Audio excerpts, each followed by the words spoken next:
السلام علیکم ورحمۃ اللہ وبرکاتہ۔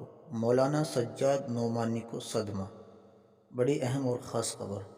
خامادہ نعمانی کی بزرگ شخصیت مولانا عتیق الرحمن سنبھلی کا سانحہ وفات۔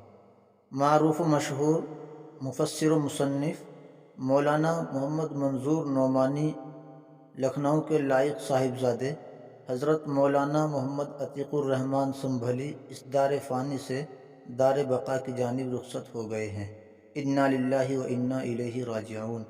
مولانا مرحوم مدتوں الفرقان ماہنامہ لکھنؤ کی ادارت کے فرائض سر انجام دیتے رہے۔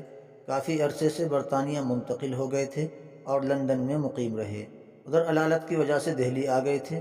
تحقیقی مزاج کی وجہ سے ہر اہم قومی، دینی، سیاسی معاملے میں منفرد اور جچی تلی رائے رکھتے تھے۔ یقیناً مولانا کا سانحہ وفات ملت اسلامیہ کے لیے ناقابل تلافی نقصان ہے۔ اللہ تعالیٰ مولانا مرحوم کی مغفرت فرمائے، درجات کو بلند فرمائے۔ تمام سامعین اور ناظرین حضرات سے ایصال ثواب کی درخواست ہے۔ السلام علیکم۔